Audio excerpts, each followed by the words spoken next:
안녕하세요. 안녕하세요. 자, 자기소개 좀 간단하게 해주세요. 안녕하세요. 저 이름은 강혜중이고요.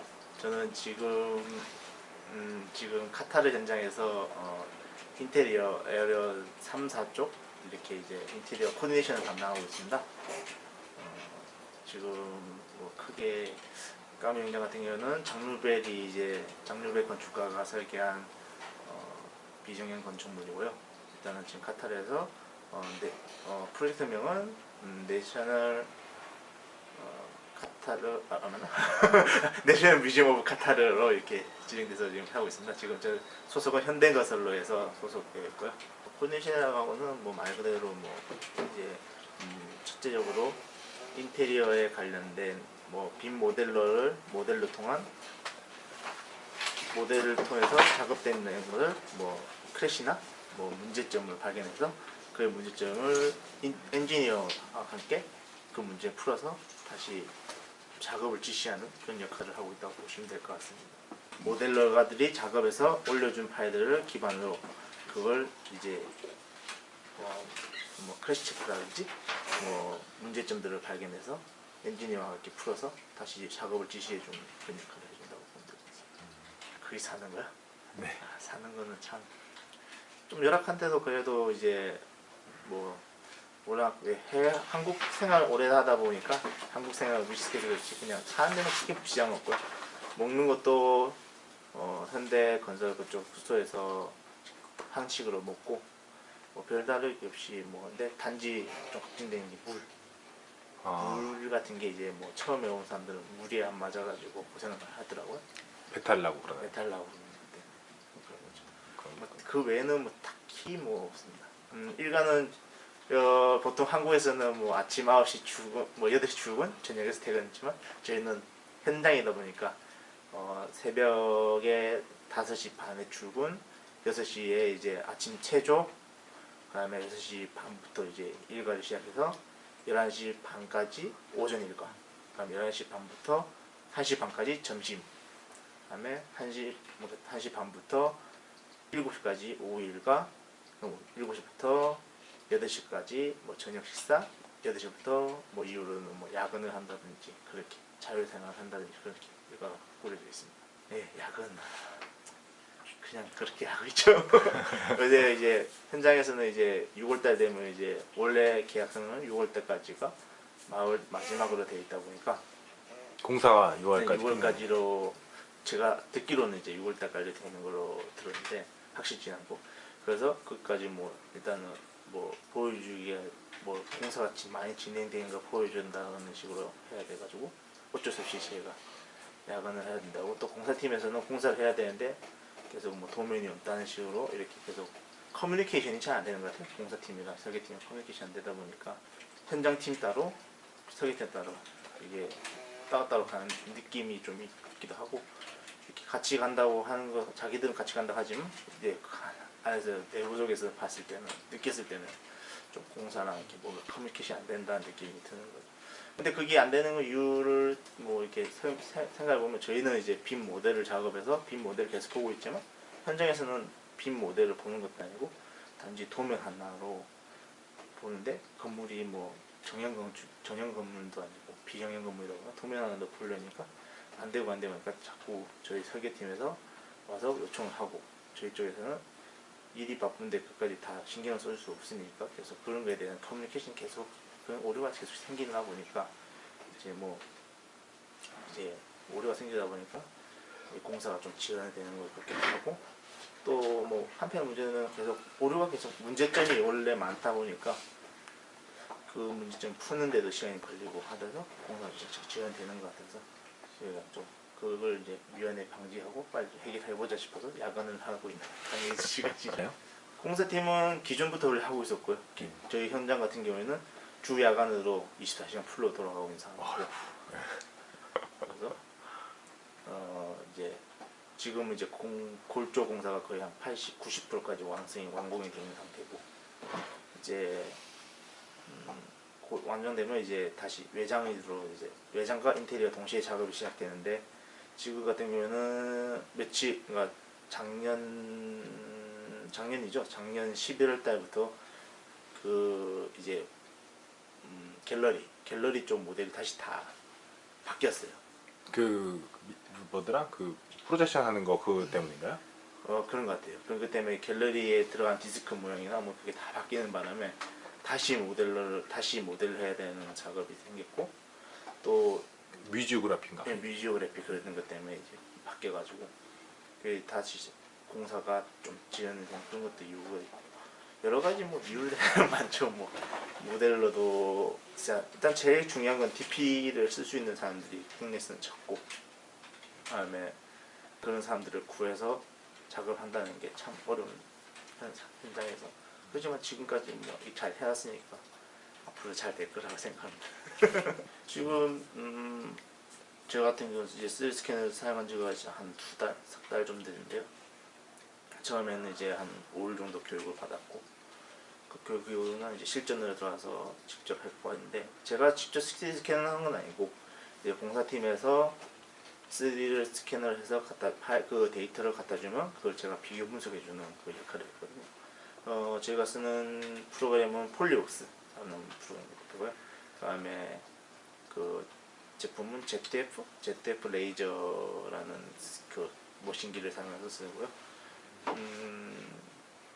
쓰고 각각 이제 저희가 워낙 규모가 작은 것도 아니고 크다 보니까 포인트 지점을 각각 다 해서 그 스캐너를 한 여러 번 설치를 하고, 그 포인트마다 다 그 좌표점을 다 입력을 해서 표시를 다 해서 갖고 간 다음 그걸 ZF라는 프로그램에서 한꺼번에 합친 다음에 그걸 다시 이제 폴리웍스로 갖고 와야 되는데, 여기서 문제점은 데이터가 너무 커요.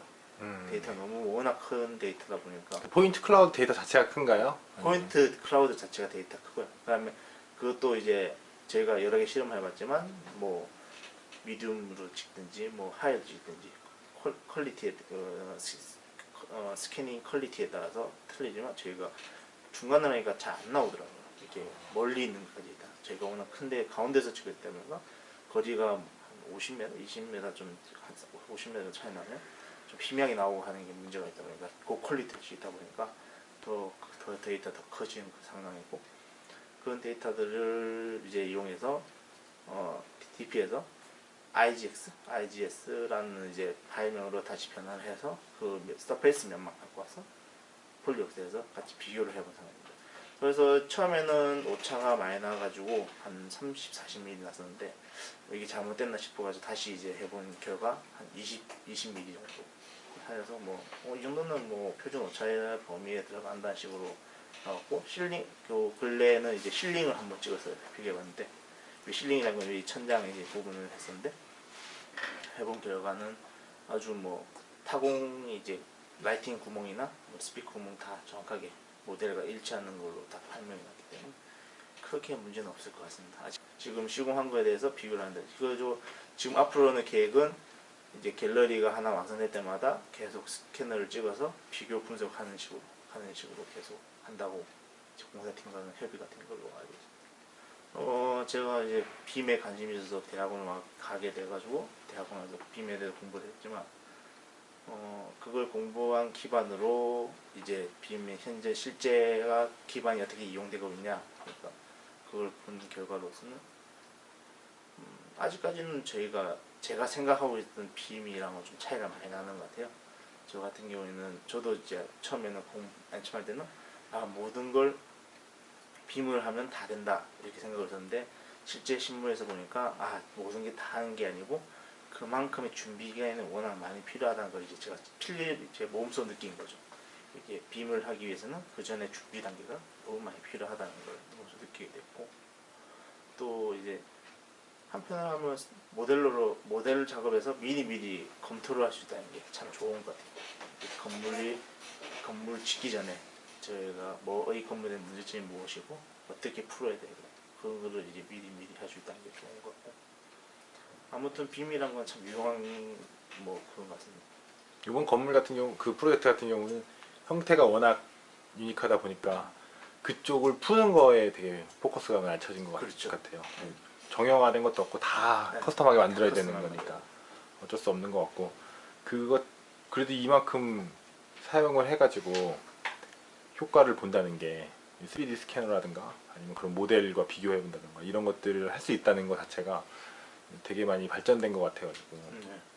뭐 한편으로 생각하면 발표는 발전이 되는 것 같아요. 저희 현장에서도 그걸 중요하게 있게 기초 설계 단계부터 시공 단계까지 뭐 그래서 PM부터 PM을 썼다고 하는 게 저희 현장의 그거니까 그런 걸 생각하면 나중에 그 데이터들이 나중에 이 비정형 건물 말고도 정형된 건물 사용해서도 더 좋은 도움이 많이 될 거라고 생각되고 뭐 레이저 스캐너도 그렇게 해가지고 아직까지는 제가 이게 뭐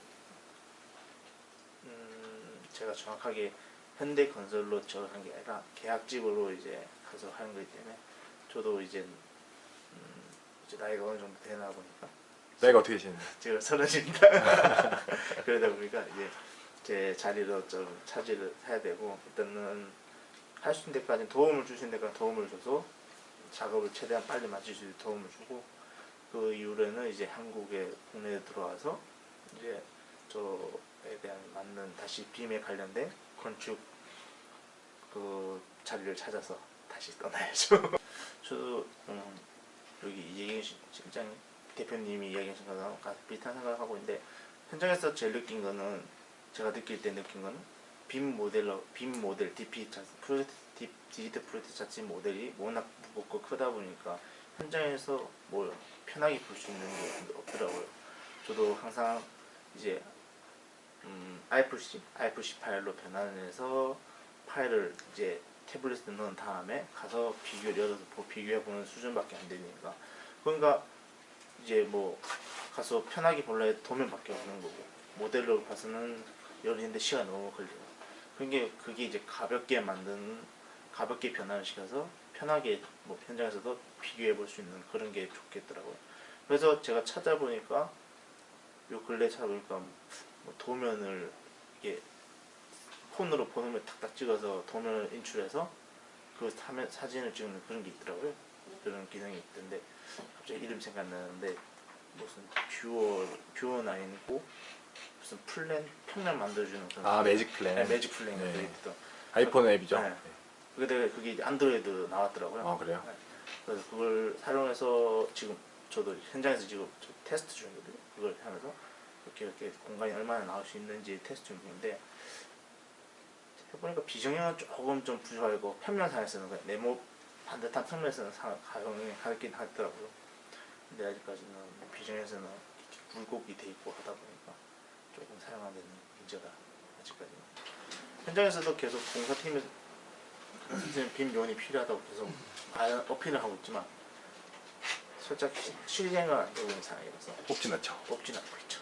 급하면 이제 저희도 노트북 들어와서 이게 같이 펴서 보고 하는데 그게 아니고 요즘에는 현장에서는 일단 무조건 뭐 도면대로 작업을 하니까 일단은 디스크나 뭐 이렇게 벽면에 들어가 있는 게 일단 먼저 콘크리트랑 철골밖에 안 넘어가는 거니까 그건 어떻게 보면 공장 제작에서 조립한 식이니까 갖고 와서 조립한 식이니까 뭐 그게 문제는 없다. 나중에 이제 인테리어나 뭐 스클레딩, 뭐 세컨드리를 갖다 할 때는 분명히 뭐 그게 필요할 거라고 생각되거든요. 그래서 직접 이 포인트가 맞는지도 찍어야 되고 이게 정확하게 시공이 되는 모양이 가는가 이걸 봐야 될 거죠. 그런 게 필요하다 생각해요. 그게 제가 능력 개발하겠지만 저도 이게 얼마나 될지는 저는 포기했어요. 알겠습니다. 감사합니다. 네, 감사합니다.